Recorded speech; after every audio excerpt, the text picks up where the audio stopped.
நன்றி பாடுவேன் இனிய இயேசுவே, வாழும் நாளெல்லாம் போற்றி பாடுவேன். என்னை தேடியே வந்த தெய்வமே, இன்று முன்னையே வாழ்த்தி பாடுவேன். நன்றி பாடுவேன் இனிய இயேசுவே, வாழும் நாளெல்லாம் போற்றி பாடுவேன். என்னை தேடியே வந்த தெய்வமே, இன்று முன்னையே வாழ்த்தி பாடுவேன். நன்றி நன்றி நன்றி இயேசுவே, நன்றி நன்றி நன்றி இயேசுவே, நன்றி நன்றி நன்றி இயேசுவே, நன்றி நன்றி நன்றி இயேசுவே. உயிரை தந்ததால், உருவம் தந்ததால், உறவை தந்ததால் நன்றி இயேசுவே. வாழ்வை தந்ததால், வளமும் தந்ததால், வாழ வைப்பதால் நன்றி இயேசுவே. உந்தன் அன்பை என்று பெறுவதால், உந்தன் என்னை இன வைப்பதால், உந்தன் அன்பை என்று பெறுவதால், உந்தன் என்னை இணைய வைப்பதால், உந்தன் பாதையில் எந்தன் பாதங்கள் வழி நடக்க ஆசை தந்ததால் நன்றி நன்றி நன்றி இயேசுவே. நன்றி பாடுவேன் இயேசுவே, வாழும் நாளெல்லாம் போற்றி பாடுவேன். என்னை தேடியே வந்த தெய்வமே, இன்று முன்னையே வாழ்த்தி பாடுவேன். தாயுமானதால், தந்தையானதால், நண்பரானதால் நன்றி இயேசுவே. எந்த நாளிலும் என்னில் வாழ்ந்திடும் சொந்தமானதால் நன்றி இயேசுவே. மன்னிக்கின்ற மனதை தந்ததால், மனிதநேய சிந்தை தந்ததால், மன்னிக்கின்ற மனதை தந்ததால், மனிதநேய சிந்தை தந்ததால், வெளிய நோக்கியே இந்த வாழ்வையே அர்ப்பணிக்க ஆசை தந்ததால் நன்றி நன்றி நன்றி இயேசுவே. நன்றி பாடுவேன் இனிய இயேசுவே, வாழும் நாளெல்லாம் போற்றி பாடுவேன். என்னை தேடியே வந்த தெய்வமே, இன்று முன்னையே வாழ்த்தி பாடுவேன். நன்றி நன்றி நன்றி இயேசுவே, நன்றி நன்றி நன்றி இயேசுவே, நன்றி நன்றி நன்றி இயேசுவே, நன்றி நன்றி நன்றி இயேசுவே. இந்த காலை நேர தியானத்துக்காக உங்களை வாழ்த்தி இயேசு கிறிஸ்துவின் நாமத்தில் வரவேற்கிறேன். இந்த நாளில் கூட ஏசாயா தீர்க்கதரிசியின் புத்தகம் 58ஆம் அதிகாரம் 11ஆம் வசனத்தை நம்ம இன்னைக்கு பார்க்க போகிறோம். 11ஆம் வசனம் ஒரு அருமையான வாக்குத்தத்த வசனம், ரொம்ப அருமையான வசனம். கர்த்தர் நித்தமும் உன்னை நடத்தி மகா வறட்சியான காலங்களில் உன் ஆத்துமாவை திருப்தியாக்கி உன் எலும்புகளை நினமுள்ளதாக்குவார். நீ நீர்ப்பாய்ச்சலான தோட்டத்தை போலவும் வற்றாத நீரூற்றை போலவும் இருப்பாய். இது ஒரு வாக்குத்தத்த வசனம். பார்த்துக்கோங்க, இந்த வசனம் நமக்கு வாசிக்கும் போதே நமக்கே என்ன செய்யுது, ஒரு பூரிப்பாக இருக்குது. கர்த்தர் நித்தமும் உன்னை நடத்தி, டெய்லி அவர் நம்ம நடத்த போகிறாரு. மகா வறட்சியான காலங்களில் உன் ஆத்துமாவை திருப்தியாக்கி, எல்லா பக்கமும் பஞ்சமாக இருந்தாலும் கூட நம்முடைய ஆத்துமாவை அவர் திருப்தியாக்குகிற கர்த்தராக இருக்கிறார். ஆத்துமா தான் தாகமுள்ளதாக இருக்கும், அதனால் அந்த ஆத்துமாவை அவர் திருப்தியாக்குறாரு. எத்தனை பணம் இருந்தாலும் சரி, எத்தனை வசதிகள் இருந்தாலும் சரி, எத்தனை செழிப்புகள் இருந்தாலும் சரி, ஆத்துமாவில் திருப்தி இருந்தால் தான் அது திருப்தியாக இருக்க முடியும்.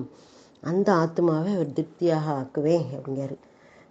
எல்லா இடத்துலையும் வறட்சி காணப்பட்டாலும் உன்னுடைய ஆத்மாவில் ஒரு திருப்தி. மனிதன் பணத்தினால திருப்தி அடைய மாட்டான், சாப்பாட்டினால திருப்தி அடைய மாட்டான், எதுலேயும் திருப்தி அடைய மாட்டான். ஆனால் என்ன அப்படின்னா, ஆண்டவருடைய கிருபையினாலும் அவருடைய அன்பினாலும் அவருடைய வழி நடத்தலும் தான் திருப்தி அடைவான். அதான் உன் ஆத்துமாவே திருப்தியாக்குவே அப்படிங்காரு.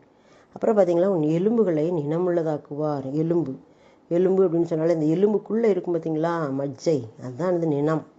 அந்த எலும்புகளெல்லாம் நினமுள்ளதாக்குவாராம். ஏஜ் ஆயிடுச்சு அப்படின்னா அந்த எலும்புகள் என்ன செய்யுமா, அந்த மஜ்ஜையெல்லாம் வற்றி போயிட்டு அப்படி கால் வலி, மூட்டு வலி, உடம்பு வலி இந்த மாதிரி வருதுல்ல, அது நினம் இல்லாதனால தான். அதனால் ஆண்டவர் சொல்கிறார், உன் எலும்புகளெல்லாம் நான் நினமுள்ளதாக ஆக்குவேன் அப்படிங்கிறாரு. அப்படின்னா நமக்கு பலவீனங்கள் வரும்போது இந்த வார்த்தையை கூட நம்ம சொல்லி என்ன செய்யலாம், நம்மை தேற்றிக்கொள்ளலாம். இந்த வார்த்தையை சொல்லி நம்ம விசுவாச அறிக்கை பண்ணலாம். ஆண்டவரே, என் எலும்புகளெல்லாம் நீங்கள் நினமுள்ளதாக ஆக்குவேன்னு சொன்னீங்களே, எலும்பு மச்சையெல்லாம் உம்முடைய ரத்தத்தினால் நிரப்புங்க அப்படின்னு சொல்லி நம்ம என்ன செய்யணும், விசுவாச அறிக்கை பண்ணி ஜெபிக்கணும்.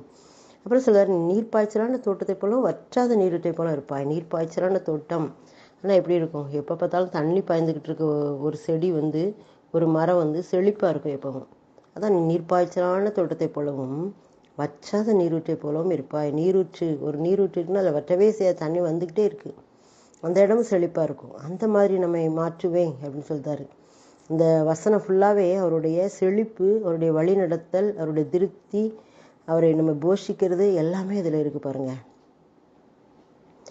நீர்ப்பாய்ச்சலான தோட்டம் அப்படின்னு சொல்லும்போது சங்கீதம் 1 சொல்வார், கர்த்தருடைய வேதத்தில் பிரியமாக இருந்து இரவும் பகலும் அவருடைய வேதத்தில் தியானமாக இருக்கிற மனுஷன் பாக்கியவான். அவன் நீர்க்கால்களின் உரமாய் நடப்பட்டு தன் காலத்தில் தன் கனியை தந்து இலை எதிராதிருக்கிற மரத்தை போல் இருப்பான். அவன் செய்வதெல்லாம் வாய்க்கும் அப்படின்னு சொல்லியிருக்காரு. அப்போ ஆண்டுடைய வேத வசனத்தின் மேலே நம்ம தாகத்தோடு வாஞ்சியோடு அதை வாசிட்டே இருக்கும்போது அவர் அவருடைய நம்ம நீர்ப்பாய்ச்சலான தோட்டம் போல என்ன செய்வாராம், மாற்றுவாராம். வற்றாத நீரூற்றை போல அவர் என்ன செய்வாராம், மாற்றுவாராம்.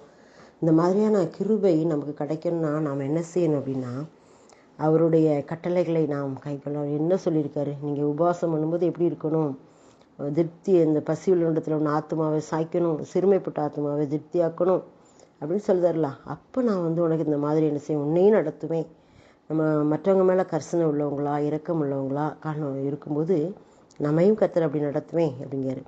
இரக்கம் நியாய தீர்ப்புக்கு முன்பாகவே மேன்மை பாராட்டும் அப்படின்னு வேதவசனத்தில் இருக்கு. அப்போ மற்றவர்களுக்கு நாம் இரக்கம் செய்ய வேண்டும், இறங்க வேண்டும்.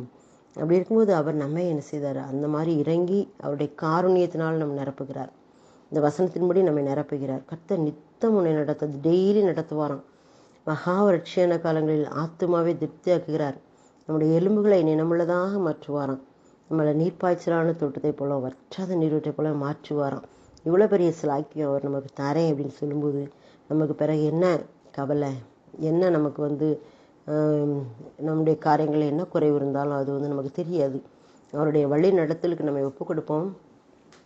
ஆண்டவர் பெரிய காரியங்களை செய்வார். கர்த்தர் உன்னை நித்தமும் நடத்தி வறட்சியில் தீரட்சி தருவார். கர்த்தர் உன்னை நித்தமும் நடத்தி வறட்சியில் தீரட்சி தருவார். ஆத்துமாவை திருப்தி செய்வார், உன் ஆத்துமாவை திருப்தி செய்வார். தொடர்ந்து துதி செய் மனமே, உன் மீட்பர் உயிரோடு இருக்கின்றார்.